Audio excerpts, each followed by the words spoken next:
Hey Michael, why are you not picking up? Where are you going? Julie, you have no idea. I found this video on TV. It promoted an itinerary about Castelfranco Veneto, a city in northern Italy. Really? What's his name? Nei panni dei matematici castellani, it means, in the shoes of Castellan mathematicians. Let me show you.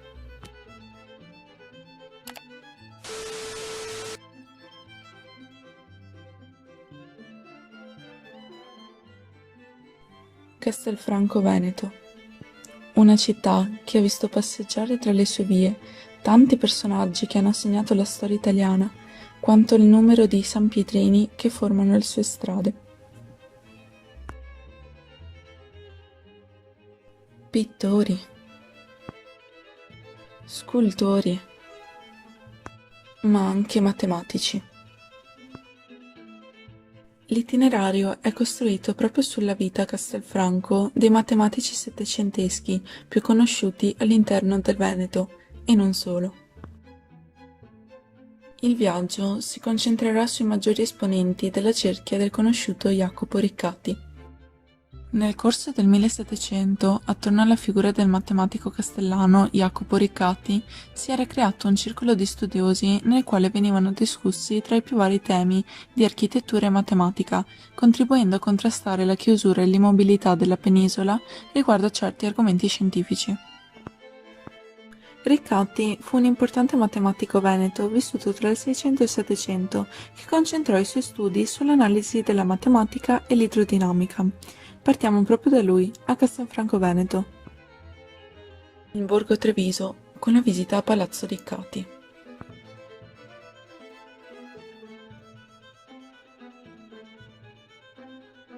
L'edificio che avrete l'occasione di vedere è stato costruito agli inizi del XVIII secolo. Per volere dello stesso Riccati fu seguita la regola matematica fondamentale nella sua scuola, la media armonica. Secondo questa regola, l'altezza ideale di un edificio si calcola tenendo conto della sua lunghezza e larghezza. Seguendo quindi la media armonica, le dimensioni dell'edificio risultano più equilibrate.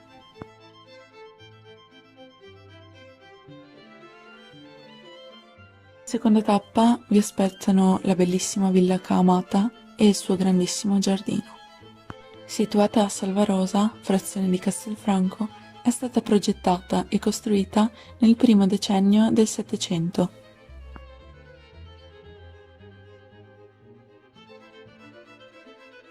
Fu proprietà di Giovanni Rizzetti, matematico, ingegnere, architetto e noto esponente della cerchia di Riccati.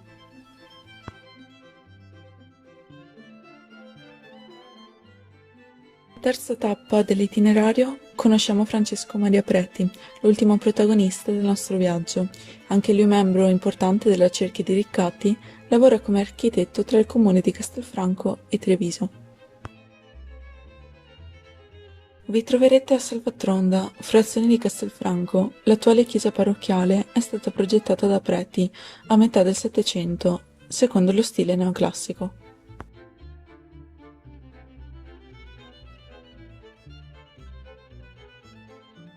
Il viaggio quindi si conclude tornando all'interno della città murata di Castelfranco, con Palazzo Barea.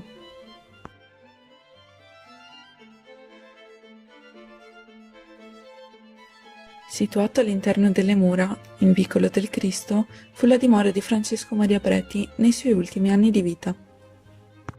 Durante tutto il viaggio potrete inoltre visitare altri luoghi importanti per la cerchia di Riccati, come ad esempio il Teatro Accademico, sede delle riunioni della scuola di Riccati,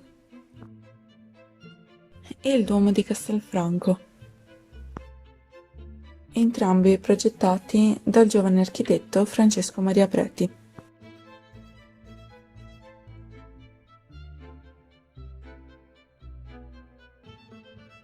Ciao a tutti, sono Ilenia e queste sono 3 ragioni per le quali dovreste scegliere di viaggiare seguendo il nostro itinerario.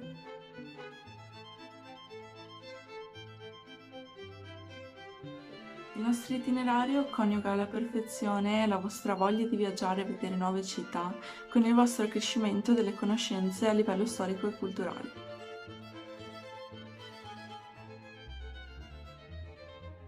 Castelfranco Veneto e le sue frazioni vantano un collegamento armonioso con la natura che diventa decoro importante per ogni loro città.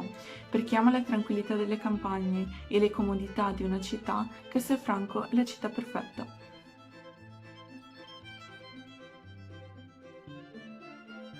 Nonostante il nostro itinerario si focalizzi principalmente sui matematici castellani del Settecento, avrete molto tempo libero per visitare i dintorni e di cose da vedere a Castelfranco ce ne sono molte. Per maggiori informazioni potete visitare il sito www.itineraridiilenia.com. Qui potrete trovare informazioni riguardanti gli orari, gli spostamenti tra una tappa e l'altra, l'alloggio e le varie tariffe.